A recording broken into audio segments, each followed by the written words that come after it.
Hai guys, di video kali ini kami akan menjelaskan materi tentang penyusutan arsip.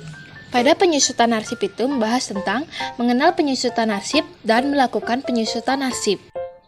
Apa sih itu penyusutan arsip? Jadi, dalam Peraturan Kepala Arsip Nasional Republik Indonesia Nomor 37 Tahun 2016 tentang pedoman penyusutan arsip, dijelaskan bahwa penyusutan arsip adalah kegiatan pengurangan jumlah arsip dengan cara pemindahan arsip inaktif dari unit pengolah ke unit kearsipan, pemusnahan arsip yang tidak memiliki nilai guna, dan penyerahan arsip statis kepada lembaga kearsipan. Selanjutnya ada tujuan penyusutan arsip. Yang pertama, efisiensi dan efektivitas pengelolaan arsip. Yang kedua, menjamin ketersediaan arsip. Yang ketiga, menyelamatkan bahan bukti kegiatan organisasi. Yang keempat, mendayagunakan arsip. Yang kelima, pengawasan arsip yang bernilai guna tinggi. Selanjutnya ada prosedur dan teknik penyusutan arsip. Prosedur dan teknik penyusutan arsip secara umum dibedakan menjadi dua, yaitu penyusutan retensi arsip berdasarkan jadwal retensi arsip dan penyusutan arsip sebelum memiliki jadwal retensi arsip.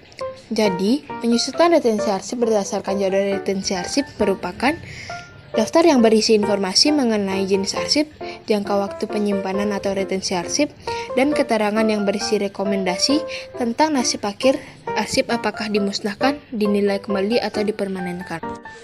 Dan penyusutan arsip sebelum memiliki jadwal retensi arsip merupakan penyusutan yang dilakukan suatu organisasi ketika organisasi tidak memiliki jadwal retensi arsip dan tidak mempunyai program penyusutan arsip secara periodik, serta kondisi arsip organisasi tersebut tidak teratur.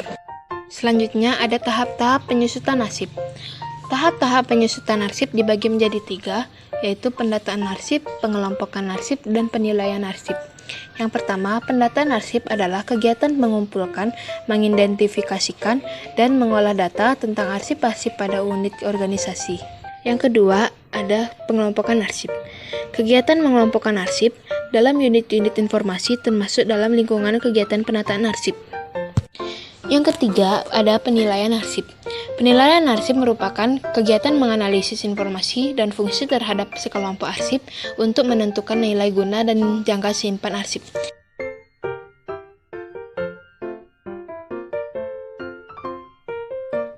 Yang kedua, melakukan penyusutan arsip, yaitu pemindahan arsip inaktif. Tahap-tahapnya, yang pertama menyeleksi arsip inaktif. Tahap penyeleksian arsip inaktif dilakukan untuk menyeleksi arsip dengan cara melihat jadwal retensi arsip pada kolom retensi aktif.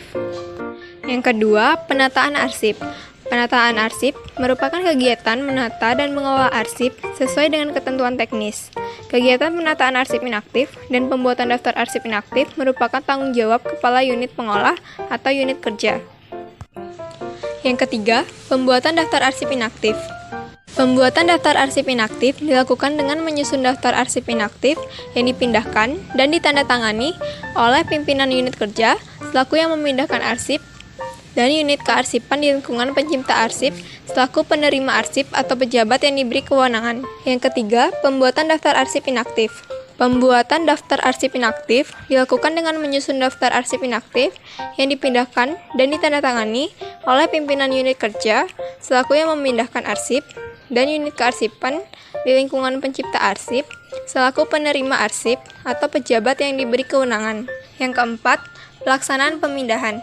Setelah arsip ditata dan box diberi nomor sesuai daftar arsip inaktif yang dipindahkan, serta telah dibuatkan berita acara pemindahan arsip inaktif dapat dilakukan. Selanjutnya, pemusnahan arsip. Prosedur pemusnahan arsip yang pertama yaitu pembentukan panitia. Panitia bertugas untuk melakukan penilaian arsip yang akan dimusnahkan. Pembentukan panitia penilai arsip ditetapkan oleh pimpinan pencipta arsip. Yang kedua, penyeleksian arsip. Panitia penilaian arsip melakukan seleksi dengan melihat pada kolom retensi inaktif dan kolom keterangan dinyatakan musnah pada jadwal retensi arsip. Yang ketiga, pembuatan daftar arsip usul musnah. Setelah arsip diseleksi, arsip yang diusulkan musnah selanjutnya dibuatkan daftarnya. Yang keempat, penilaian arsip. Penilaian arsip usul musnah dilakukan panitia penilaian dengan memverifikasi fisik arsip secara langsung. Hasil penilaian akan dituangkan dalam surat pertimbangan panitia penilaian arsip. Yang kelima, permohonan persetujuan atau pertimbangan. Pertimbangan yang dibuat panitia penilaian arsip harus disetujui untuk selanjutnya dapat dilakukan pelaksanaan pemusnahan. Yang keenam, penetapan arsip yang dimusnahkan.